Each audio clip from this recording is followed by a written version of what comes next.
YouTube channel परीक्षा सहपाठी में आप सभी का हार्दिक स्वागत है। Good evening to all of you. मैं रितु। जैसे कि आपको पता ही है, हम केवीएस, टीजीटी, एसएसटी और पीजीटी इकोनॉमिक्स की आज से आपको क्लास मिलेगी। इकोनॉमिक्स की क्या आपको आज से क्लासेस मिलना स्टार्ट हो जाएगी। 2 दिन आपको पॉलिटिकल, इको, हिस्ट्री और ज्योग्राफी चारों जो पार्ट है आपके एसएसटी के, इनमें से डेली वीक में आपको मिलना स्टार्ट हो जाएगा। 2 दिन इको, 2 दिन पॉलिटिकल, 2 दिन ज्योग्राफी और 1 दिन हिस्ट्री, क्योंकि हम हिस्ट्री का बहुत सा पोर्शन कवर कर चुके हैं। बहुत से क्वेश्चन हमने हिस्ट्री की क्लासेस में कर लिए थे।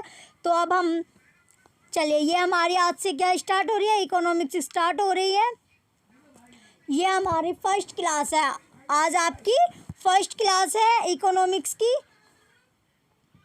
चलिए फर्स्ट को अपने पहले नेक्स्ट पेज पर चलते हैं। नेक्स्ट पेज पर क्या है हमारा, क्लास फर्स्ट।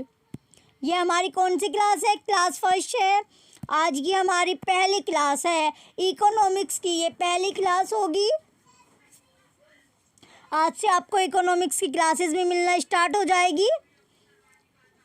चलिए नेक्स्ट पेज पर चलते हैं, अपने फर्स्ट क्वेश्चन की ओर चलेंगे। टाइम वेस्ट ना करते हुए, ज़्यादा टाइम वेस्ट नहीं करना, आपके एग्ज़ाम डेट आ चुकी है। चलिए ये हमारा फर्स्ट क्वेश्चन है। फर्स्ट क्वेश्चन है अब हमारा भारतीय। फर्स्ट क्वेश्चन में दिया गया हमारा, भारतीय अर्थव्यवस्था कैसी है। क्वेश्चन फर्स्ट है हमारा, भारतीय अर्थव्यवस्था कैसी है। तो बताइए जो भारत की अर्थव्यवस्था है वो कैसी है।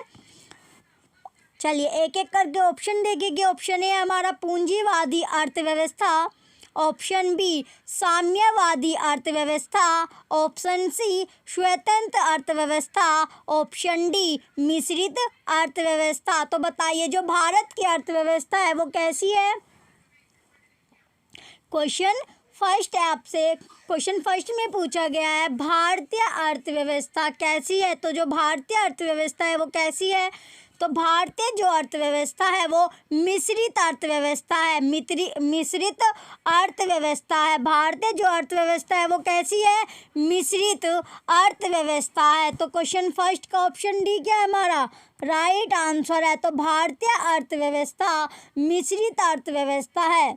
भारतीय अर्थव्यवस्था मिश्रित अर्थव्यवस्था है। क्वेश्चन फर्स्ट का ऑप्शन डी क्या है, राइट आंसर है। तो भारत की जो अर्थव्यवस्था है वो कैसी अर्थव्यवस्था है, मिश्रित अर्थव्यवस्था है। चलिए नेक्स्ट क्वेश्चन पर चलते हैं। अब नेक्स्ट क्वेश्चन क्या है अब हमारा, question number second. Next question क्या है, क्वेश्चन सेकंड है अब हमारा, मिश्रित अर्थव्यवस्था का क्या अभिप्राय है। अभी आपने देखा जो भारत की अर्थव्यवस्था है वो कैसी अर्थव्यवस्था है, एक मिश्रित अर्थव्यवस्था है। भारतीय जो अर्थव्यवस्था है वो मिश्रित अर्थव्यवस्था है। सेकंड क्वेश्चन में आपसे पूछा गया है मिश्रित अर्थव्यवस्था का क्या अभिप्राय है। तो बताइए जो मिश्रित अर्थव्यवस्था है उसका अभिप्राय क्या है। ऑप्शन ए, चलिए एक एक करके ऑप्शन देखते हैं। फर्स्ट ऑप्शन है अब हमारा, अर्थव्यवस्था में कृषि और उद्योग दोनों को बढ़ावा देने। ऑप्शन बी सरकारी एवं निजी क्षेत्र का सह अस्तित्व। ऑप्शन सी अमीर एवं गरीब का सह अस्तित्व। ऑप्शन डी छोटे और बड़े उद्योगों का सह अस्तित्व। तो बताइए जो मिश्रित अर्थव्यवस्था है उसका अभिप्राय पूछा गया है। क्वेश्चन सेकंड में क्या पूछा गया है, जो मिश्रित अर्थव्यवस्था है, जो भारत की अर्थव्यवस्था क्या है, भारत की जो अर्थव्यवस्था होती है वो मिश्रित अर्थव्यवस्था है। तो क्वेश्चन सेकंड में हमसे पूछा गया मिश्रित अर्थव्यवस्था का क्या अभिप्राय है। तो जो मिश्रित अर्थव्यवस्था का अभिप्राय है वो क्या है, सरकारी एवं निजी क्षेत्र का सह अस्तित्व। क्वेश्चन सेकंड का ऑप्शन बी हमारा राइट आंसर है। मिश्रित अर्थव्यवस्था का जो अभिप्राय है वो क्या है, सरकारी एवं निजी क्षेत्र का अस्तित्व, सह अस्तित्व। तो सरकारी और जो निजी क्षेत्र है उनका सह अस्तित्व है। क्वेश्चन सेकंड का ऑप्शन बी राइट आंसर है। चलिए नेक्स्ट क्वेश्चन पर चलते हैं। नेक्स्ट क्वेश्चन क्या है हमारा, क्वेश्चन थर्ड। क्वेश्चन थर्ड है, आर्थिक विकास के दृष्टिकोण से भारत की गिनती होती है। क्वेश्चन थर्ड में पूछा गया आर्थिक विकास के दृष्टिकोण से भारत की गिनती होती है। तो जो आर्थिक विकास का है उसकी दृष्टिकोण से किसकी गिनती होती है, तो भारत की गिनती होती है। किसकी, जो आर्थिक विकास है भारत का उसके दृष्टिकोण से भारत की गिनती होती है। भारत की जो गिनती होती है वो किसकी वजह से, आर्थिक जो विकास है उसकी वजह से उसकी गिनती होती है। ऑप्शन ए पिछड़े राष्ट्र के रूप में, पिछड़े राष्ट्र के रूप में।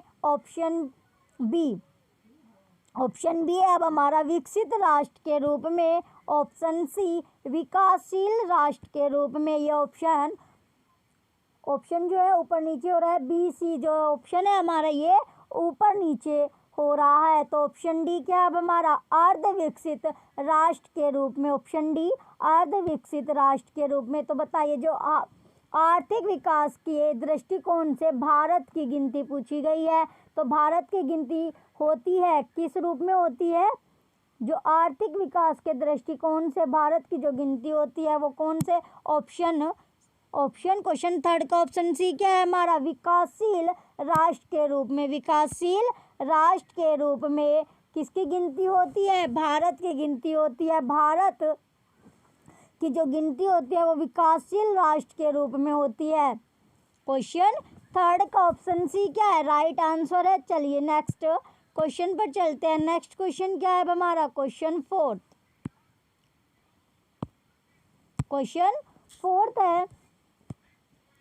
क्वेश्चन फोर्थ में दिया गया है भारतीय अर्थव्यवस्था का कौन सा क्षेत्र सकल राष्ट्रीय उत्पाद में सबसे अधिक योगदान करता है। क्वेश्चन फोर्थ में दिया गया भारतीय अर्थव्यवस्था का कौन सा क्षेत्र सकल राष्ट्रीय उत्पाद में सबसे अधिक योगदान करता है। तो सबसे अधिक योगदान करता है, बताइए जो कौन सा क्षेत्र, जो भारतीय अर्थव्यवस्था का वो कौन सा क्षेत्र है जो सकल राष्ट्रीय उत्पाद में सबसे अधिक क्या करता है, योगदान करता है। ऑप्शन ए प्राथमिक क्षेत्र, ऑप्शन बी द्वितीयक क्षेत्र, ऑप्शन सी तृतीयक क्षेत्र, ऑप्शन डी सार्वजनिक क्षेत्र। तो क्वेश्चन फोर्थ का ऑप्शन सी तृतीयक क्षेत्र क्या है इसका राइट आंसर है। क्वेश्चन फोर्थ का ऑप्शन सी तृतीयक क्षेत्र इसका राइट आंसर है। तो जो भारतीय अर्थव्यवस्था का तृतीयक क्षेत्र है जो वो सकल राष्ट्रीय उत्पाद में सबसे अधिक योगदान करता है। सबसे अधिक क्या योगदान करता है वो क्षेत्र कौन सा है, तृतीयक क्षेत्र है। क्वेश्चन फोर्थ का ऑप्शन सी राइट आंसर है। चलिए नेक्स्ट क्वेश्चन पर चलते हैं। नेक्स्ट क्वेश्चन है क्वेश्चन नंबर 5। क्वेश्चन है अब 5, बंद अर्थव्यवस्था। क्वेश्चन फिफ्थ में क्या दिया गया है, बंद अर्थव्यवस्था क्लोज्ड इकोनॉमी वह अर्थव्यवस्था है जिसमें तो बताइए जो बंद अर्थव्यवस्था है, क्लोज्ड इकोनॉमी है, वह अर्थव्यवस्था है जिसमें ऑप्शन ए मुद्रा पूर्ति पूर्णतः नियंत्रित होती है, ऑप्शन बी घाटे की वित्त व्यवस्था होती है, ऑप्शन सी केवल निर्यात होता है, ऑप्शन डी ना तो निर्यात ना ही आयात होता है। तो क्वेश्चन फिफ्थ में क्या पूछा गया था, जो बंद अर्थव्यवस्था है, क्लोज्ड इकोनॉमी है, वह अर्थव्यवस्था है जिसमें क्या होता है, तो जिसमें ना तो निर्यात ना ही आयात होता है। क्वेश्चन फिफ्थ का ऑप्शन डी क्या है हमारा राइट आंसर है। क्वेश्चन फिफ्थ के जो ऑप्शन डी में दिया गया ना तो निर्यात और ना ही आयात होता है, तो ये कौन सी अर्थव्यवस्था हो गई, बंद अर्थव्यवस्था है। क्लोज्ड इकोनॉमी है, ना तो इसमें कुछ निर्यात हो रहा है और ना ही इसमें कुछ आयात हो रहा है। तो क्वेश्चन फिफ्थ का ऑप्शन डी राइट आंसर है। चलिए नेक्स्ट क्वेश्चन पर चलते हैं। नेक्स्ट क्वेश्चन क्या होगा अब हमारा, क्वेश्चन नंबर 6। क्वेश्चन है अब हमारा 6th क्वेश्चन है, भारत की कुल श्रम शक्ति का लगभग कितना भाग कृषि में लगा हुआ है। क्वेश्चन 6th में पूछा गया है भारत की कुल श्रम शक्ति का लगभग कितना भाग कृषि में लगा हुआ है? बताइए कितना भाग है जो किस में लगा हुआ है? श्रम शक्ति का जो लगभग कितना भाग है जो किस में लगा हुआ है? कृषि में लगा हुआ है। तो बताइए भारत की कुल श्रम शक्ति का कितना पार्ट है, कितना भाग है जो किस में लगा है? एग्रीकल्चर या कृषि में लगा हुआ है। ये इम्पोर्टेंट क्वेश्चन है आपका, इम्पोर्टेंट क्वेश्चन है। क्वेश्चन 6 जो है आपका ये इम्पोर्टेंट क्वेश्चन है। तो भारत की कुल श्रम शक्ति का लगभग कितना भाग है जो किस में लगा हुआ है? एग्रीकल्चर या फिर कृषि में लगा हुआ है। Option A 48% 48%, option B 50%, option C 54 54%, option D 64 64%। तो बताइए कितना भाग लगा हुआ है किसमें? कृषि में जो भाग लगा हुआ है, कितना परसेंट जो भाग है वो कृषि में लगा हुआ है किसका? भारत की कुल श्रम शक्ति का। तो क्वेश्चन 6 का ऑप्शन सी क्या है? 54%। तो कितना भाग लगा हुआ है एग्रीकल्चर में? 54% जो है वो एग्रीकल्चर में लगा हुआ है। तो क्वेश्चन 6 का ऑप्शन सी क्या है? 54% इसका राइट आंसर होगा। चलिए नेक्स्ट क्वेश्चन पर चलते हैं। नेक्स्ट क्वेश्चन क्या है अब हमारा? क्वेश्चन 7, क्वेश्चन नंबर 7 है ये। क्वेश्चन 7 में पूछा गया भारत में अधिकतर बेरोजगारी है। क्वेश्चन 7 है भारत में अधिकतर बेरोजगारी है। तो बताइए जो भारत में अधिकतर बेरोजगारी है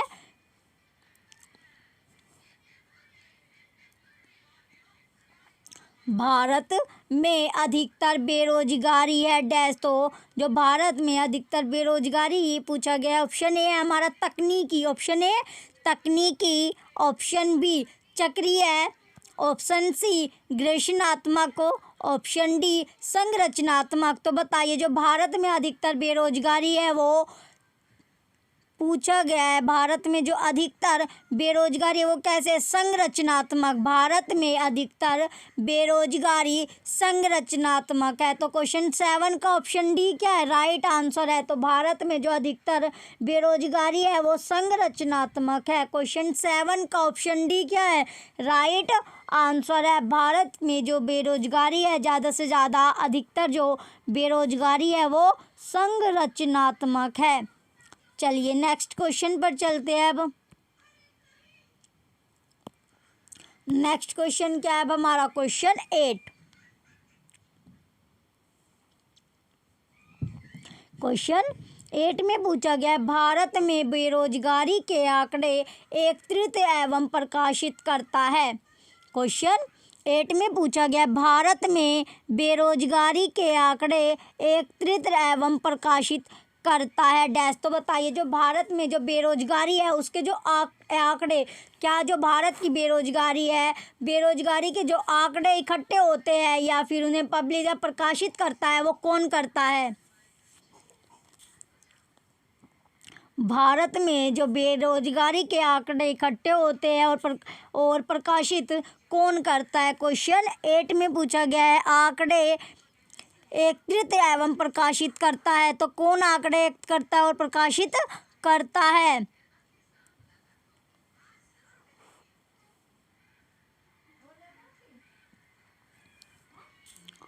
बताइए जो बेरोजगारी के आंकड़े हैं, बेरोजगारी के जो आंकड़े इकट्ठे होते हैं और जो प्रकाशित किए जाते हैं वो कौन करता है?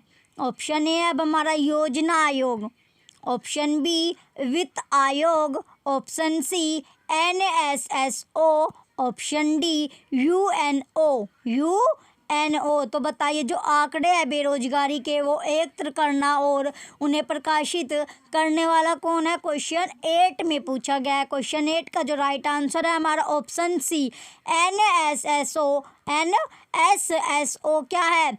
जो NSSO है वो भारत में जो बेरोजगारी है उनके आंकड़े इकट्ठे करता है और उन्हें क्या करता है? प्रकाशित करता है। तो जो आंकड़े एकत्र करने का काम और प्रकाशित करने का काम किसका है? NSSO। NSSO क्या है? NSSO जो NSO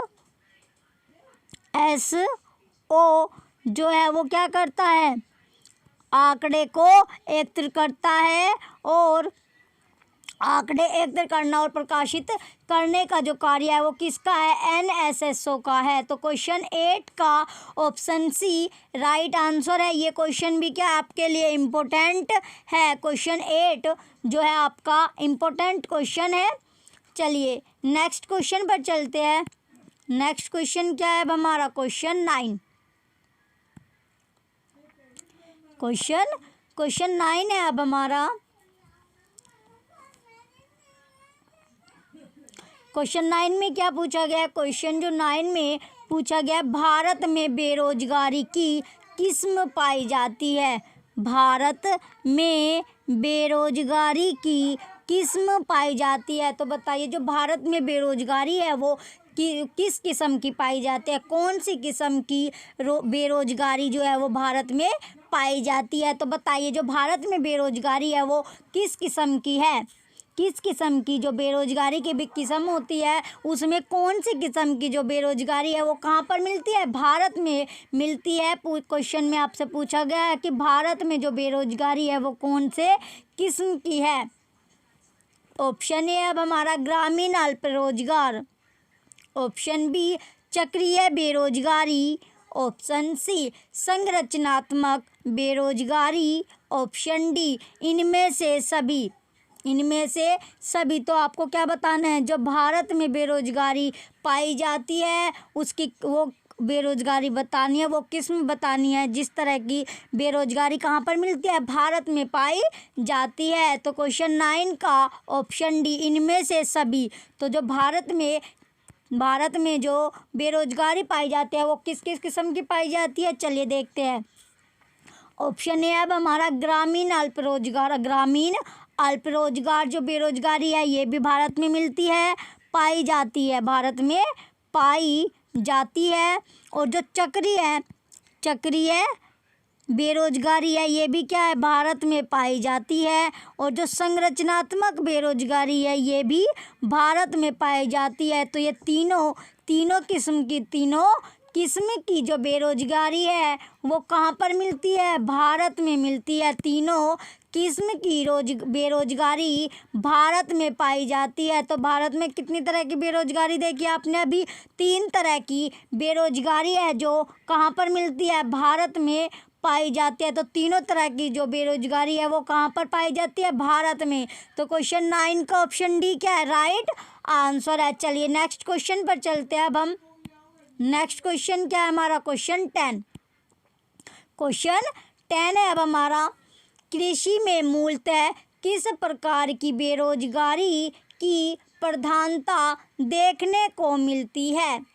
कृषि क्वेश्चन 10 में पूछा गया है, कृषि में मूलतः किस प्रकार की बेरोजगारी की प्रधानता देखने को मिलती है।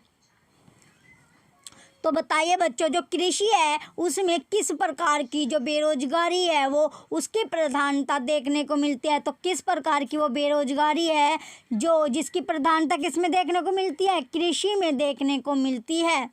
कृषि में देखने वाली जो बेरोजगारी है वो कौन सी है, जिसकी प्रधानता सबसे ज़्यादा मूलतः किस में पाई जाती है, एग्रीकल्चर या कृषि में पाई जाती है। चलिए देखते हैं। ऑप्शन ए अब हमारा संरचनात्मक बेरोजगारी, ऑप्शन बी खुली बेरोजगारी, ऑप्शन सी अदृश्य बेरोजगारी, ऑप्शन डी ग्रेषणात्मक बेरोजगारी।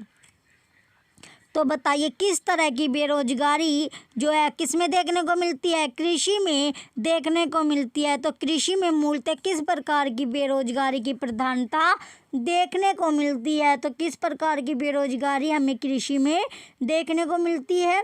क्वेश्चन 10 का ऑप्शन सी अदृश्य बेरोजगारी। अदृश्य जो बेरोजगारी होती है वो किस में देखने को मिलती है, कृषि में देखने को मिलती है। तो कृषि में जो बेरोजगारी होती है वो कैसी होती है, अदृश्य। अदृश्य जो बेरोजगारी होती है वो कहाँ पर देखने को मिलेगी? कृषि में देखने को मिलेगी। तो कृषि में कौन सी बेरोजगारी देखने को मिल रही है आपको? अदृश्य जो बेरोजगारी होती है वो कृषि में मूलतः देखने को मिलती है। तो क्वेश्चन 10 का ऑप्शन सी राइट आंसर है। चलिए नेक्स्ट क्वेश्चन पर चलते हैं। अब हम नेक्स्ट क्वेश्चन क्या है? Question number 11। क्वेश्चन 11 है अब हमारा, कृषि में बेरोजगारी का स्वरूप देखने को मिलता है। क्वेश्चन 11 में पूछा गया है, कृषि में बेरोजगारी का स्वरूप देखने को मिलता है। कृषि में बेरोजगारी का स्वरूप देखने को मिलता है। तो बताइए, जो कृषि है उसमें जो बेरोजगारी थी उसका जो स्वरूप है वो कैसा होता है? कौन सा स्वरूप देखने को मिलता है? किसमें? कृषि में जो बेरोजगारी का स्वरूप होता है वो पूछा गया है कि कौन सा स्वरूप हमें कृषि में देखने को मिलता है? किसका? बेरोजगारी का। चलिए ऑप्शन ए अब हमारा संरचनात्मक बेरोजगारी, ऑप्शन बी मौसमी बेरोजगारी, ऑप्शन सी ग्रेषणात्मक बेरोजगारी, ऑप्शन डी इनमें से सभी। तो बताइए, जो कृषि में बेरोजगारी का जो स्वरूप है वो कौन सा देखने को मिलता है?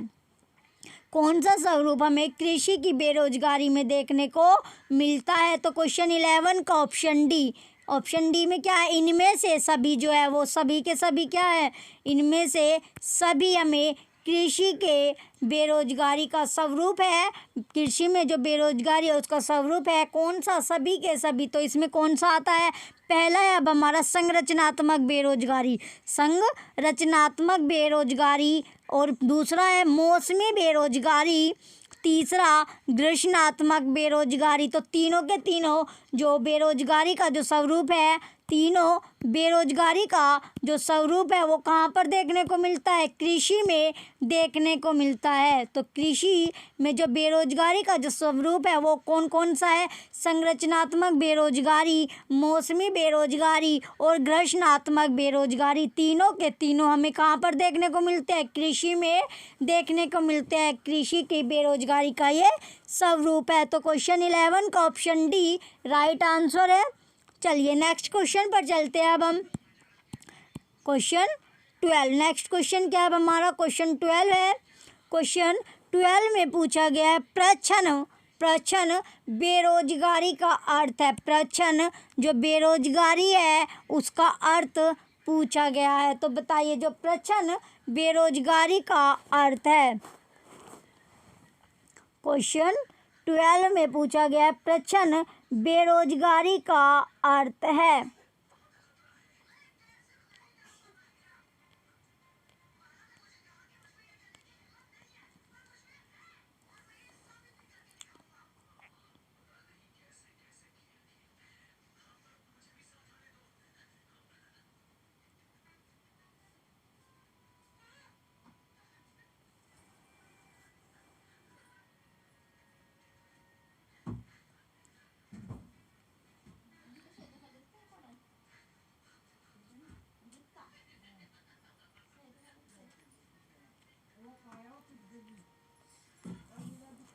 क्वेश्चन 12 में पूछा गया था प्रच्छन्न बेरोजगारी का अर्थ है। तो बताइए, जो प्रच्छन्न बेरोजगारी का अर्थ है, ऑप्शन ए अब हमारा काम करने के इच्छुक होना और काम ना मिलना। काम करने के इच्छुक होना और काम ना मिलना। ऑप्शन बी पूरे वर्ष भर प्रत्येक दिन काम ना मिलना। ऑप्शन सी विशाल श्रमिक शक्ति को नियोजित करने के लिए पूंजी संरचना का अपर्याप्त होना।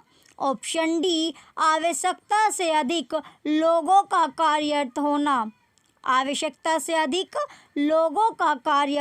होना। क्वेश्चन 12 में पूछा गया था प्रच्छन्न बेरोजगारी का अर्थ है। तो प्रच्छन्न जो बेरोजगारी होती है उसका अर्थ क्या है?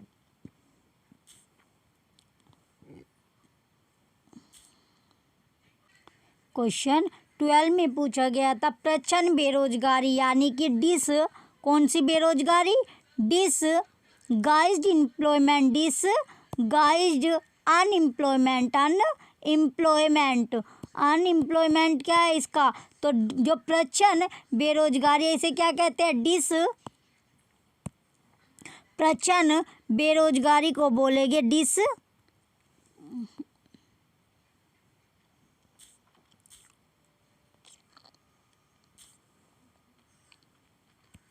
प्रच्छन्न बेरोजगारी का क्या अर्थ है,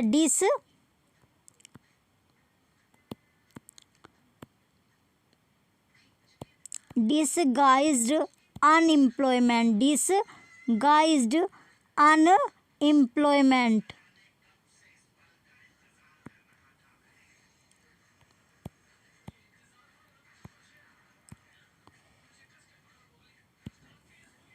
डिसगाइज्ड अनएम्प्लॉयमेंट जो होती है वो क्या, प्रच्छन्न जो बेरोजगारी होती है, प्रच्छन्न बेरोजगारी को क्या कहते हैं, डिसगाइज्ड अनएम्प्लॉयमेंट कहते हैं। तो जो प्रच्छन्न बेरोजगारी का अर्थ है या डिसगाइज्ड अनएम्प्लॉयमेंट का मीनिंग पूछा गया है अर्थ, तो जो प्रच्छन्न बेरोजगारी का अर्थ है वो क्या है, ऑप्शन ए अब हमारा काम करने के इच्छुक होना और काम ना मिलना, ऑप्शन बी पूरे वर्ष भर प्रत्येक दिन काम ना मिलना, ऑप्शन सी विशाल श्रमिक शक्ति को नियोजित करने के लिए पूंजी संरचना का अपर्याप्त होना, ऑप्शन डी आवश्यकता से अधिक लोगों का कार्यरत होना। तो जो प्रच्छन्न बेरोजगारी होती है डिसगाइज्ड अनएम्प्लॉयमेंट का जो अर्थ है वो क्या है, ऑप्शन डी में क्या दिया गया है हमारा, आवश्यकता से अधिक लोगों का कार्यरत होना, आवश्यकता से अधिक जो लोगों का कार्यरत होना। तो क्वेश्चन 12 का ऑप्शन डी राइट आंसर है। तो डिसगाइज्ड अनएम्प्लॉयमेंट यानी आवश्यकता से अधिक लोगों का कार्यरत होना, आवश्यकता से अधिक लोगों का कार्यरत होना। तो क्वेश्चन 12 का ऑप्शन डी क्या है, राइट आंसर है। चलिए नेक्स्ट क्वेश्चन पर चलते हैं। नेक्स्ट क्वेश्चन क्या है हमारा, क्वेश्चन 13, क्वेश्चन नंबर 13 है भारत में ग्रामीण क्षेत्रों में कौन सी बेरोजगारी सर्वाधिक पाई जाती है। क्वेश्चन 13 में पूछा गया भारत में ग्रामीण क्षेत्रों में कौन सी बेरोजगारी सर्वाधिक पाई जाती है। तो बताइए जो भारत के ग्रामीण क्षेत्र है उनमें सर्वाधिक जो सबसे ज़्यादा जो बेरोजगारी है वो क्या देखने को मिलती है, कौन सी बेरोजगारी आपको सबसे ज़्यादा देखने को मिलेगी कहाँ पर, भारत के जो ग्रामीण क्षेत्र है, जो ग्रामीण क्षेत्र होते हैं वहाँ पर जो बेरोजगारी है वो कौन सी बेरोजगारी सर्वाधिक पाई जाती है। चलिए ऑप्शन ए अब हमारा मौसमी बेरोजगारी, ऑप्शन बी अदृश्य बेरोजगारी, ऑप्शन सी उपयुक्त दोनों, ऑप्शन डी इनमें से कोई नहीं। तो बताइए जो ग्रामीण क्षेत्र होते हैं वहाँ पर कौन सी बेरोजगारी आपको देखने को मिलेगी, सबसे जो ज़्यादा जो बेरोजगारी है वो कौन सी देखने को मिलती है ग्रामीण क्षेत्रों में। तो क्वेश्चन 13 का ऑप्शन सी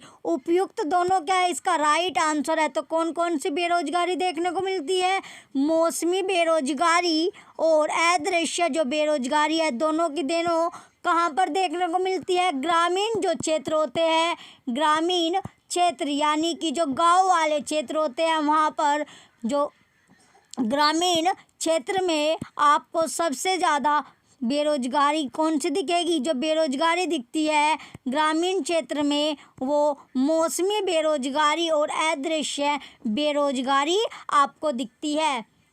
कौन कौन सी, एक तो अदृश्य बेरोजगारी होती है और एक मौसमी बेरोजगारी, दोनों की दोनों आपको कहाँ पर देखने को मिलेगी, ग्रामीण क्षेत्रों में।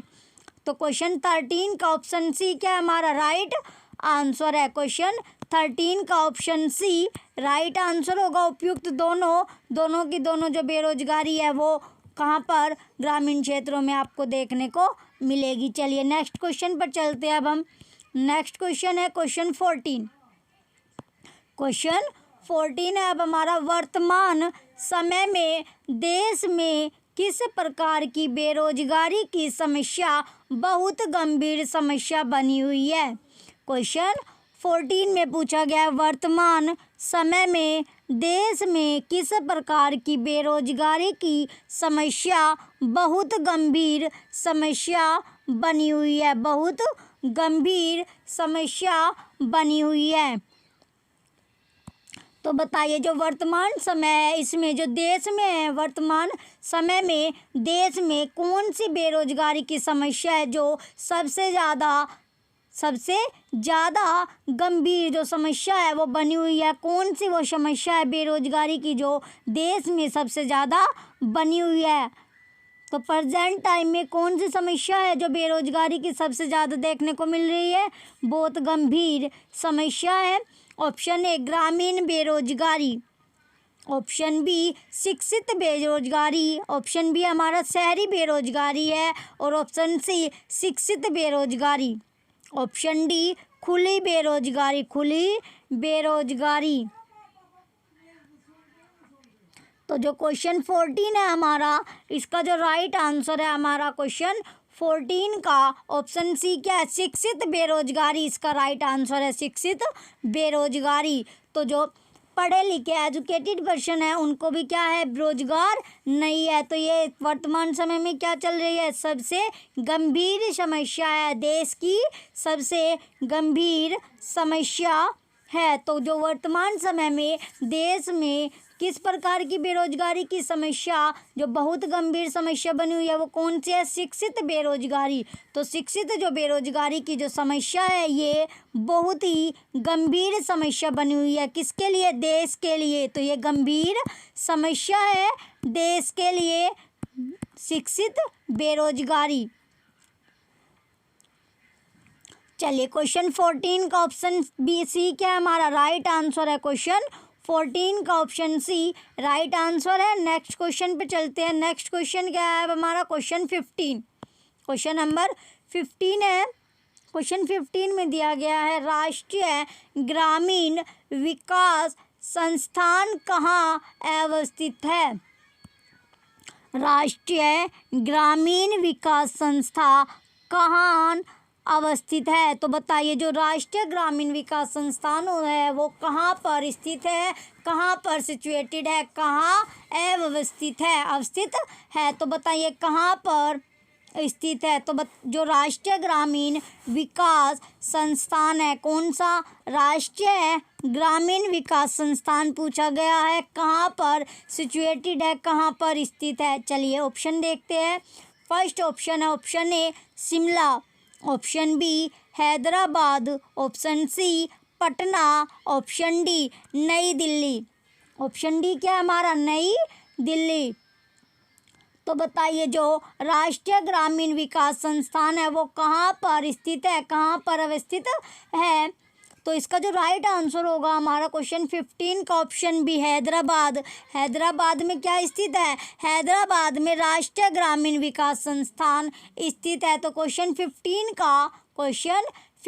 का ऑप्शन बी क्या है हमारा राइट आंसर है। तो हैदराबाद में राष्ट्रीय ग्रामीण विकास संस्थान है। हैदराबाद में क्या है, राष्ट्रीय ग्रामीण विकास संस्थान है, राष्ट्रीय ग्रामीण विकास संस्थान।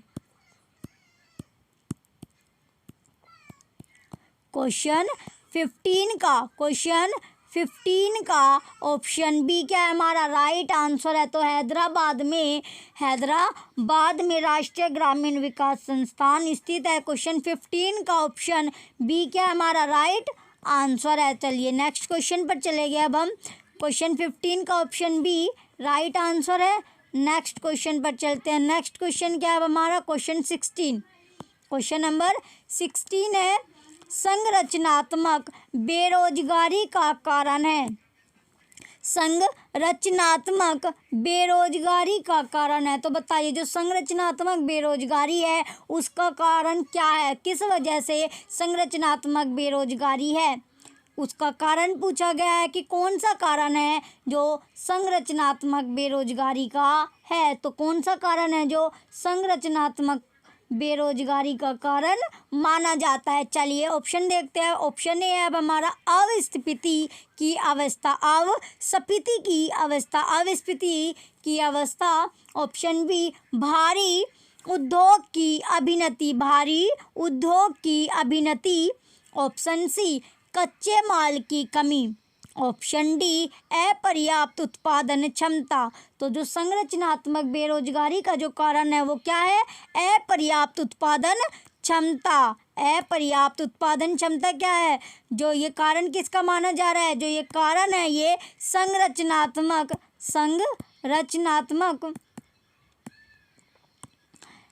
अपर्याप्त उत्पादन क्षमता संरचनात्मक बेरोजगारी का कारण है, संरचनात्मक बेरोजगारी का कारण है। तो जो संरचनात्मक बेरोजगारी का जो कारण है वो क्या है? अपर्याप्त उत्पादन क्षमता। तो क्वेश्चन 16 का ऑप्शन डी राइट आंसर है। चलिए नेक्स्ट क्वेश्चन पर चलते हैं। नेक्स्ट क्वेश्चन पर चलेंगे। नेक्स्ट क्वेश्चन है क्वेश्चन 17। क्वेश्चन नंबर 17 है अब हमारा। क्वेश्चन 17 में क्या दिया गया है? वैश्वीकरण ग्लोबलाइजेशन का अर्थ है। क्वेश्चन 17 में पूछा गया है वैश्वीकरण ग्लोबलाइजेशन का अर्थ है। तो बताइए वैश्वीकरण जो ग्लोबलाइजेशन है उसका अर्थ पूछा गया है। ग्लोबलाइजेशन का अर्थ है तो बताइए वैश्वीकरण ग्लोबलाइजेशन का क्या अर्थ है? ऑप्शन ए अर्थव्यवस्था का एकीकरण, अर्थव्यवस्था का एकीकरण। ऑप्शन बी वित्तीय बाजार का एकीकरण। ऑप्शन सी घरेलू अर्थव्यवस्था का वैश्विक अर्थव्यवस्था के साथ एकीकरण। ऑप्शन डी अर्थव्यवस्था के विभिन्न खंडों का एकीकरण। तो जो वैश्वीकरण ग्लोबलाइजेशन का जो अर्थ है वो क्या है? क्वेश्चन 17 में पूछा गया वैश्वीकरण ग्लोबलाइजेशन का अर्थ है। वैश्वीकरण ग्लोबलाइजेशन का अर्थ पूछा गया है क्वेश्चन 17 में। तो जो इसका राइट आंसर है ऑप्शन सी घरेलू अर्थव्यवस्था का वैश्विक अर्थव्यवस्था के साथ एकीकरण। जो ग्लोबलाइजेशन का जो अर्थ है, वैश्वीकरण का जो अर्थ है वो क्या है? घरेलू अर्थव्यवस्था का वैश्विक अर्थव्यवस्था के साथ एकीकरण। तो क्वेश्चन 17 का ऑप्शन सी क्या है? राइट आंसर है। चलिए नेक्स्ट क्वेश्चन पर चलते हैं अब हम। नेक्स्ट क्वेश्चन क्या है? Question number 18। क्वेश्चन 18 है अब हमारा। क्वेश्चन 18 में क्या दिया गया है?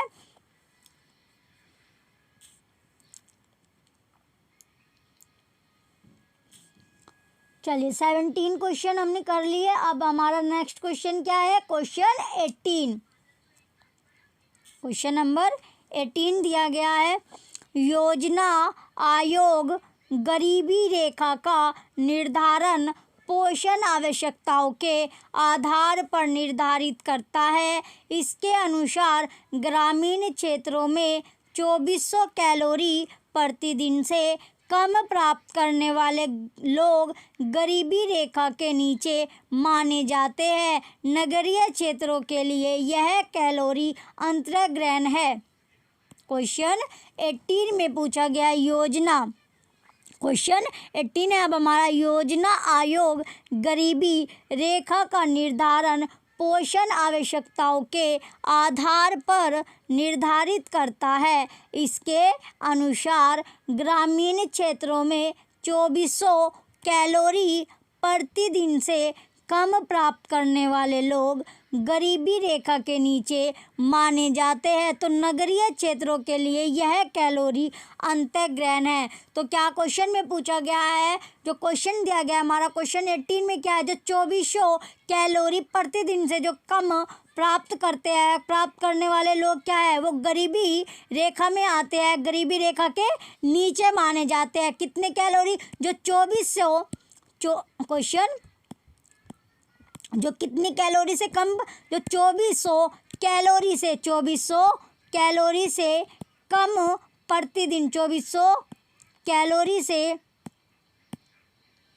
2400 कैलोरी से कम प्राप्त करते हैं। दिन में क्या, जो प्रतिदिन 2400 कैलोरी से क्या प्राप्त करते हैं, प्रतिदिन पोषण प्राप्त करते हैं। तो ये क्या है, ये गरीबी रेखा से नीचे होते हैं, ये गरीबी रेखा से क्या हो गए, नीचे होते हैं। जो कितना, जो 2400 से कम प्राप्त करते हैं, तो ये क्या होते हैं, गरीबी रेखा से कम होते हैं। तो ये तो होगा ग्रामीण क्षेत्र का। इसमें पूछा गया है जो शहरी, क्वेश्चन में क्या पूछा गया है, शहरी में पूछा गया है। तो शहरी में कितना, जो नगरीय क्षेत्र है उसमें पूछा गया है, तो नगर के क्षेत्र में यह कैलोरी कितनी है। तो कितने से नीचे जो लोग हैं वो गरीबी रेखा के नीचे आते हैं। तो ये कैलोरी पूछी गई है कि ये कैलोरी जो नगरीय की है वो कितनी मानी गई है। तो कितनी रखी गई है नगरीय क्षेत्र की, चलिए देखते हैं। ऑप्शन ए है हमारा, option A 2000 calorie, option B 2100 calorie, option C 2300 calorie, option D 2500 calorie. Option D क्या है हमारा, 2500 कैलोरी।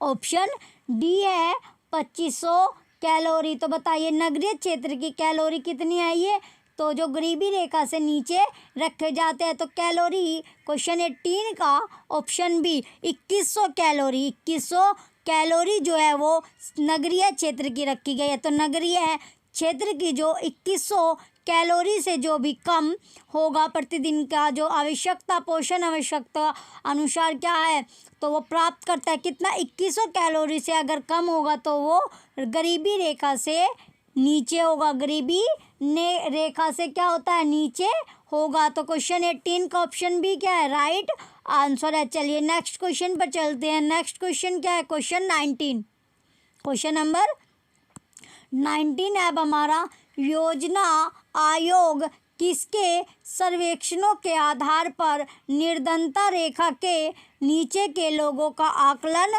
करता है। क्वेश्चन 19 में दिया गया, योजना आयोग किसके सर्वेक्षणों के आधार पर निर्धनता रेखा के नीचे के लोगों का आकलन करता है। तो निर्धनता यानी कि गरीबी रेखा के जो नीचे के लोगों का आकलन पूछा गया है कि जो योजना आयोग है वो किस आधार पर, किसके सर्वेक्षण पर, किसके आधार पर वो क्या करता है, जो निर्धनता, जो गरीबी रेखा के नीचे के जो लोग होते हैं उनका आकलन करता है। तो किस आधार पर वो गरीबी रेखा के नीचे वाले लोगों का आकलन करता है, कौन, जो योजना आयोग है। चलिए ऑप्शन ए है हमारा, राष्ट्रीय नमूना सर्वेक्षण संगठन, ऑप्शन बी केंद्रीय सांख्यिकी संगठन, ऑप्शन सी भारतीय रिजर्व बैंक, ऑप्शन डी विश्व बैंक। ऑप्शन डी क्या है हमारा, विश्व बैंक। तो क्वेश्चन 19 का जो राइट आंसर है हमारा ऑप्शन ए,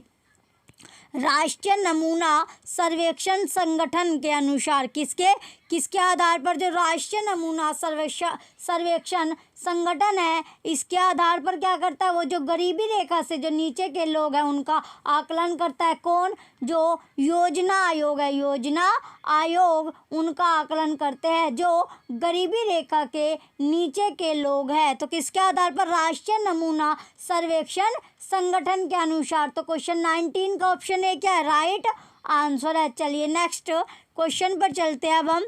नेक्स्ट क्वेश्चन है क्वेश्चन नंबर 20, क्वेश्चन नंबर 20 है अब हमारा, राज्य एवं राष्ट्रीय स्तर पर गरीबी का अनुमान लगाने के लिए योजना आयोग किसके सूत्र का प्रयोग करता है। क्वेश्चन 20 में पूछा गया, राज्य एवं राष्ट्रीय स्तर पर गरीबी का अनुमान लगाने के लिए योजना आयोग किसके सूत्र का प्रयोग करता है। तो बताइए, जो राज्य और राष्ट्र दोनों के दोनों है, राज्य एवं राष्ट्रीय स्तर पर, राज्य एवं राष्ट्रीय स्तर पर जो गरीबी का अनुमान लगाने के लिए योजना आयोग किसके सूत्र का प्रयोग करते हैं। तो किसके सूत्र का प्रयोग करते हैं, कौन, जो योजना आयोग है, योजना आयोग, जो योजना आयोग है वो कौन से सूत्र का लगाते हैं, कौन से सूत्र का उपयोग करते हैं, किसके लिए, गरीबी का अनुमान लगाने के लिए। वो स्टेट हो या फिर नेशनल हो, तो कौन से लेवल का कौन सा वो सूत्र है जिसके आधार पर, वो सूत्र के आधार पर क्या जो योजना आयोग होते हैं वो गरीबी का अनुमान लगाते हैं। तो चलिए देखते हैं कौन सा सूत्र है वो। ऑप्शन ए है अब हमारा दांडेकर एवं Rath. Option B S Minhas. Option C D T Lakdawala. Option D P K Vardhan. तो बताइए कौन सा वो सूत्र है जो राज्य और राष्ट्रीय स्तर पर जो गरीबी का अनुमान लगाने के लिए योजना आयोग प्रयोग करता है, वो सूत्र कौन सा है। इसमें से एक एक करके आपने ऑप्शन भी देख लिया। अब तो क्वेश्चन 20 का option C D T Lakdawala. D T Lakdawala कौन सा सूत्र लगाते हैं योजना आयोग गरीबी रेखा को चेक करने का, डी टी लाकड़ावाला। तो क्वेश्चन 20 का ऑप्शन सी क्या हमारा राइट आंसर है। ये क्वेश्चन आपके लिए वेरी वेरी इंपॉर्टेंट है। क्वेश्चन क्या है आपके लिए, जो ये क्वेश्चन है हमारा क्वेश्चन 20 का ऑप्शन सी क्या था हमारा, राइट आंसर था डी टी लाकड़ावाला। तो इसका जो क्वेश्चन 20 है हमारा, ये क्वेश्चन क्या है आपके लिए वेरी वेरी इंपॉर्टेंट क्वेश्चन है, वेरी वेरी इंपॉर्टेंट आपके एग्ज़ाम के पॉइंट ऑफ व्यू से भी और आपकी डेली लाइफ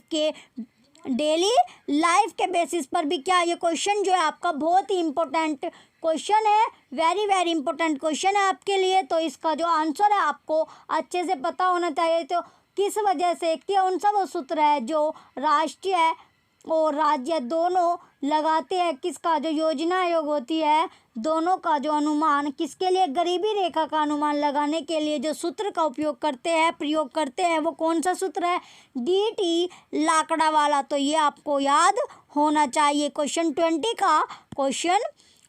का ऑप्शन सी क्या है, राइट आंसर है। चलिए नेक्स्ट क्वेश्चन पर चलते हैं। अब हम नेक्स्ट क्वेश्चन है क्वेश्चन नंबर 21। चलिए क्वेश्चन 21 में क्या दिया गया था, अंत्योदय कार्यक्रम का उद्देश्य था। क्वेश्चन 21 है हमारा, अंत्योदय कार्यक्रम का उद्देश्य था। तो बताइए जो अंत्योदय कार्यक्रम है उसका जो उद्देश्य था वो उद्देश्य क्या था, अंत्योदय कार्यक्रम का उद्देश्य पूछा गया है। ऑप्शन ए शहरी गरीबी दूर करना। ऑप्शन बी अल्पसंख्यक को उन्नत करना। ऑप्शन सी अनुसूचित जातियों के जीवन स्तर में सुधार करना। ऑप्शन डी गरीबों में सबसे अधिक गरीब की मदद करना। गरीबों में सबसे अधिक गरीब की मदद करना। तो जो क्वेश्चन था हमारा क्वेश्चन नंबर 21, इसमें पूछा गया था अंत्योदय जो कार्यक्रम था उसका उद्देश्य पूछा गया है। तो बताइए जो अंत्योदय कार्यक्रम हुआ था उसका उद्देश्य क्या था। तो उसका उद्देश्य क्या था, गरीबों में सबसे अधिक गरीब की मदद करना। तो गरीबों में भी बहुत से ऐसे होते हैं जो गरीबों से भी गरीब, यानी कि जो सबसे ज़्यादा गरीब होते हैं उनकी मदद करना। तो गरीबों में भी गरीब की मदद सबसे ज़्यादा करनी। तो इसका उद्देश्य क्या था, अंत्योदय जो कार्यक्रम था उसका उद्देश्य क्या था, गरीबों में सबसे अधिक गरीब की मदद करना। तो क्वेश्चन 21 का ऑप्शन डी क्या है, राइट आंसर है। चलिए नेक्स्ट क्वेश्चन पर चलते हैं। नेक्स्ट क्वेश्चन क्या है अब हमारा, क्वेश्चन नंबर 22। क्वेश्चन नंबर है अब हमारा क्वेश्चन नंबर 22। क्वेश्चन 22 में क्या पूछा गया है, कुटीर ज्योति योजना संबंधित है। क्वेश्चन 22 में पूछा गया है कुटीर ज्योति योजना संबंधित है। कौन सी योजना, जो कुटीर योजना है, कौन सी, कुटीर ज्योति योजना संबंधित है। तो बताइए जो कुटीर ज्योति योजना है वो संबंधित किससे है। चलिए एक एक करके पहले हम ऑप्शन देखते हैं। फर्स्ट ऑप्शन है ऑप्शन ए ग्रामीण क्षेत्रों में कुटीर उद्योगों को प्रोत्साहन देने से। ऑप्शन बी ग्रामीण क्षेत्रों में बेरोजगारों को रोजगार प्रदान करने से। ऑप्शन सी ग्रामीण क्षेत्रों में गरीबी रेखा से नीचे जीवन यापन करने वाले परिवारों को विद्युत सुविधा उपलब्ध कराने से। ऑप्शन डी उपयुक्त सभी। ऑप्शन डी क्या हमारा, उपयुक्त सभी। तो जो क्वेश्चन है हमारा 22, इसमें पूछा गया था कुटीर ज्योति योजना संबंधित है। तो बताइए जो कुटीर ज्योति योजना है वो संबंधित किससे है। क्वेश्चन 22 का जो राइट आंसर है हमारा ऑप्शन सी, ग्रामीण क्षेत्रों में गरीबी रेखा से नीचे जीवन यापन करने वाले परिवारों को विद्युत सुविधा उपलब्ध कराने से। तो जो कुटीर कौन सी योजना, जो कुटीर ज्योति योजना थी, कुटीर ज्योति योजना का जो संबंध है वो किससे है। कुटीर ज्योति योजना का जो संबंध है वो ग्रामीण क्षेत्रों में गरीबी रेखा से जीवन यापन करने वाले परिवारों को विद्युत जो सुविधा थी वो उपलब्ध कराने से थी। विद्युत जो सुविधा होती है उसे उपलब्ध कराने से संबंधित है। तो क्वेश्चन 22 का ऑप्शन सी क्या है, राइट आंसर है। चलिए नेक्स्ट क्वेश्चन पर चलते हैं। नेक्स्ट क्वेश्चन है अब हमारा क्वेश्चन नंबर 23। क्वेश्चन नंबर 23 है, गरीबी रेखा के नीचे जनसंख्या का न्यूनतम प्रतिशत अंकित है। क्वेश्चन 23 में दिया गया गरीबी रेखा के नीचे जनसंख्या का न्यूनतम प्रतिशत अंकित है।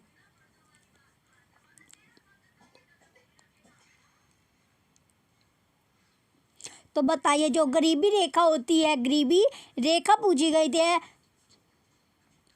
चलिए कमेंट सेक्शन में आप ये बताना, आपको पूरी वीडियो देखने के बाद आपको क्या बताना है, कोई आपको आंसर बताना है कि ग्रामीण और जो शहरी, ग्रामीण और नगरीय क्षेत्र की जो कैलोरी थी, कितनी कैलोरी के नीचे जो है वो गरीबी रेखा होती है, उसका आपको कमेंट सेक्शन में जवाब देना है। ये क्वेश्चन आप कर चुके हैं ना, तो इसका जो आपको आंसर, इसका आंसर बताना है कि जो गरीबी, जो ग्रामीण क्षेत्र की कैलोरी कितनी थी और जो नगरीय क्षेत्र की कैलोरी कितनी है, जिसके नीचे क्या है, एक गरीबी रेखा से जो नीचे जीवन यापन करने वाले जो परिवार है, किन्हें जो गरीबी रेखा के नीचे होते हैं, तो वो कैलोरी बतानी है आपको कि कितनी कैलोरी रखी गई है। चलिए ये क्वेश्चन है अब हमारा 23। क्वेश्चन 23 में क्या पूछा गया है, गरीबी रेखा के नीचे जनसंख्या का न्यूनतम प्रतिशत अंकित है। क्वेश्चन में क्या पूछा गया, गरीबी रेखा के नीचे जनसंख्या का न्यूनतम प्रतिशत अंकित है। तो जो गरीबी रेखा है उसके जो नीचे की जो जनसंख्या है उसका जो न्यूनतम प्रतिशत अंकित पूछा गया है, तो कहाँ सब। चलिए ऑप्शन ए देखते हैं अब हम। ऑप्शन ए है जम्मू और कश्मीर में, ऑप्शन बी पंजाब में, ऑप्शन सी हरियाणा में, ऑप्शन डी गोवा में। तो बताइए जो गरीबी रेखा के जो नीचे की जो जनसंख्या का न्यूनतम जो प्रतिशत है वो अंकित कहाँ पर है, अंकित है। तो क्वेश्चन 23 का जो राइट आंसर है हमारा ऑप्शन डी, गोवा में, गोवा में। तो क्वेश्चन 23 का ऑप्शन डी क्या है, राइट आंसर है। क्वेश्चन 23 का ऑप्शन डी गोवा में क्या है, इसका राइट आंसर है। चलिए नेक्स्ट क्वेश्चन पर चलते हैं। नेक्स्ट क्वेश्चन क्या है हमारा, क्वेश्चन नंबर 24। क्वेश्चन नंबर है अब हमारा 24।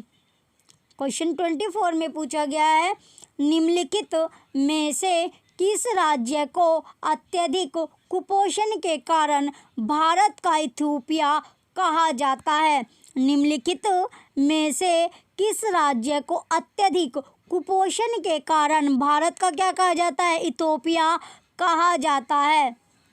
तो बताइए कौन सा वो राज्य कौन सा वो राज्य पूछा गया है कि कौन सा राज्य है जिसमें अत्यधिक कुपोषण, यानी कि कुपोषण के कारण भारत का क्या कहा जाता है, इथियोपिया, भारत का इथियोपिया। तो ये क्वेश्चन जो भारत का इथियोपिया कहा जाता है ये आपका इम्पोर्टेंट क्वेश्चन है। तो भारत का इथियोपिया कहा जाता है, ये अलग से भी आपका क्वेश्चन बन रहा है। तो जो बताइए वो राज्य कौन सा है, ऑप्शन ए बिहार को, ऑप्शन बी मध्य प्रदेश को, ऑप्शन सी झारखंड को, ऑप्शन डी ओडिशा को, ऑप्शन डी क्या हमारा ओडिशा को। तो जो क्वेश्चन था हमारा 24 जो क्या है राज्य, वो राज्य पूछा गया है जो अत्यधिक कुपोषण के कारण भारत का क्या कहा जाता है, इथियोपिया कहा जाता है। तो क्वेश्चन 24 का ऑप्शन बी, क्वेश्चन 24 का ऑप्शन बी क्या है? मध्य प्रदेश को, कौन सा? मध्य प्रदेश को भारत का इथोपिया कहा जाता है। क्वेश्चन 24 का ऑप्शन बी क्या है? राइट आंसर है। तो जो भारत का इथोपिया कहा जाता है कौन से राज्य को? मध्य प्रदेश को। तो क्वेश्चन 24 का ऑप्शन बी राइट आंसर है। चलिए नेक्स्ट क्वेश्चन पर चलते हैं। नेक्स्ट क्वेश्चन क्या होगा? Question number 25। क्वेश्चन 25 है अब हमारा, निम्नलिखित में से कौन सा एक सूचकांक भारत में गरीबी की तीव्रता की माप के लिए सबसे उपयुक्त है? निम्नलिखित में से कौन सा एक सूचकांक भारत में गरीबी की तीव्रता की माप के लिए सबसे उपयुक्त है? सबसे उपयुक्त पूछा गया है। तो बताइए कौन सा वो सूचकांक है जो ऑप्शन दिए गए हमारे, इनमें से बताना है आपको कि कौन सा वो सूचकांक है जो भारत में गरीबी की तीव्रता की माप के लिए क्या है? सबसे उपयुक्त है। चलिए ऑप्शन ए अब हमारा मानव विकास सूचकांक, ऑप्शन बी लिंग असमानता सूचकांक, ऑप्शन सी मानव गरीबी सूचकांक, ऑप्शन डी बहुआयामी गरीबी सूचकांक। तो कौन सा वो सूचकांक है जो भारत में क्या है? गरीबी की तीव्रता की माप के लिए सबसे उपयुक्त है। तो क्वेश्चन 25 का ऑप्शन डी बहुआयामी गरीबी सूचकांक। कौन सा सूचकांक है वो? बहुआयामी गरीबी सूचकांक। तो बहुआयामी गरीबी सूचकांक किसके लिए उपयुक्त है? जो भारत की गरीबी के तीव्रता की माप के लिए सबसे उपयुक्त है। तो क्वेश्चन 25 का ऑप्शन डी राइट आंसर है। चलिए नेक्स्ट क्वेश्चन पर चलते हैं। Question number 26। नेक्स्ट क्वेश्चन है अब हमारा क्वेश्चन 26, निम्नलिखित में से कौन सा कार्यक्रम ग्रामीण भारत में गरीबी दूर करने हेतु था? निम्नलिखित में से कौन सा कार्यक्रम ग्रामीण भारत में गरीबी दूर करने हेतु था? तो बताइए कौन सा वो कार्यक्रम था जो भारत में गरीबी दूर करने हेतु था? तो वो कार्यक्रम आपको पता होना चाहिए। तो ये क्वेश्चन भी क्या है आपके लिए? इम्पोर्टेंट है। क्वेश्चन 26 आपके लिए क्या है? इम्पोर्टेंट है। तो ये क्वेश्चन भी वेरी वेरी इम्पोर्टेंट है। तो वो कार्यक्रम आपको पता होना चाहिए। जो कार्यक्रम क्या था? भारत में गरीबी दूर करने हेतु था। तो क्वेश्चन 26 का ऑप्शन ए अब हमारा ट्राइज, option B TRYSEM, option C NREP. तो बताइए कौन सा वो कार्यक्रम था? ऑप्शन डी उपयुक्त सभी। तो कौन सा कार्यक्रम था जो भारत में गरीबी दूर करने हेतु था? तो इसका जो राइट आंसर है क्वेश्चन 26 का ऑप्शन डी उपयुक्त सभी। उपयुक्त सभी क्या है? इसका राइट आंसर है। तो कौन कौन सा वो कार्यक्रम था? ट्राइज और ट्राइशेम और नरेप ये तीनों के तीनों जो कार्यक्रम थे वो क्या थे? गरीबी दूर करने के लिए रखे गए थे। दूर करने के लिए जो कार्यक्रम थे वो कौन कौन से थे? ग्रामीण भारत में। कौन से? जो ग्रामीण भारत में गांव के क्षेत्र में जो कार्यक्रम रखे गए थे जो गरीबी दूर करने के लिए थे वो कौन कौन से थे? ट्राइज, ट्राइशेम और नरेप, तीनों के तीनों कार्यक्रम ग्रामीण भारत में गरीबी दूर करने हेतु थे। तो क्वेश्चन 26 का ऑप्शन डी राइट आंसर है। चलिए नेक्स्ट क्वेश्चन पर चलते हैं। अब हम नेक्स्ट क्वेश्चन क्या होगा अब हमारा? Question number 27। क्वेश्चन नंबर है 27। क्वेश्चन 27 में दिया गया कथन है हमारा, भारत में नगरीय गरीबी को जड़ें ग्रामीण क्षेत्रों में निहित है। कारण ग्रामीण क्षेत्रों में शिक्षा का स्तर नीचा है। नीचे दिए गए कूट से सही उत्तर चुनिए। तो क्वेश्चन 27 में जो कथन है हमारा, कथन में क्या दिया गया? भारत में नगरीय गरीबी की जड़ें ग्रामीण क्षेत्रों में निहित है। कारण ग्रामीण क्षेत्रों में शिक्षा का स्तर नीचा है। नीचे दिए गए कूट से क्या है? आपको सही उत्तर चुनना है। चलिए ऑप्शन ए अब हमारा ए और आर दोनों सही है। तथा RA की सही व्याख्या करता है।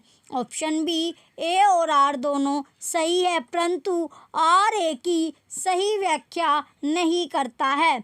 ऑप्शन सी, ए सही है परंतु आर गलत है। ऑप्शन डी, ए गलत है परंतु आर जो है वो सही है। आर क्या है? सही है। तो क्वेश्चन 27 का, क्वेश्चन नंबर 27 का जो राइट आंसर है हमारा ऑप्शन बी। ऑप्शन बी क्या है? इसका राइट आंसर है। ए और आर दोनों क्या है? सही है परंतु आर जो है वो ए की सही व्याख्या नहीं कर रहा। तो क्वेश्चन 27 का ऑप्शन बी राइट आंसर है। चलिए नेक्स्ट क्वेश्चन पर चलते हैं। नेक्स्ट क्वेश्चन क्या है अब हमारा? Question number 28। क्वेश्चन नंबर 28 है अब हमारा, वर्ल्ड डेवलपमेंट रिपोर्ट किसका वार्षिक प्रकाशन है?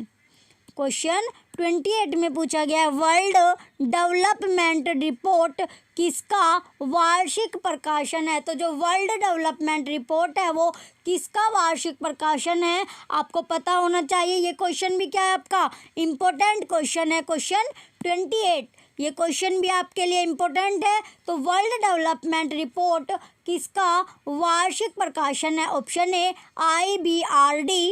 Option B, IME। Option C, UNDP। Option D, WTO। तो जो वर्ल्ड डेवलपमेंट रिपोर्ट है वो किसका वार्षिक प्रकाशन पूछा गया है। तो बताइए किसका वार्षिक प्रकाशन है। तो इसका जो राइट आंसर है ऑप्शन ए, IBRD का। तो IBRD क्या है? इसका राइट आंसर है। तो किसका वार्षिक प्रकाशन है? IBRD का वार्षिक प्रकाशन है। क्वेश्चन 28 का ऑप्शन ए राइट आंसर है। चलिए नेक्स्ट क्वेश्चन पर चलते हैं। नेक्स्ट क्वेश्चन क्या है हमारा? Question number 29। क्वेश्चन है 29, मानव विकास सूचकांक HDI किस अर्थशास्त्र की देन है? मानव विकास सूचकांक HDI किस अर्थशास्त्री की देन है? अर्थशास्त्री की देन है। तो बताइए जो मानव विकास सूचकांक है HDI किस अर्थशास्त्री की देन है? कौन वो अर्थशास्त्री था जिसने क्या दिया?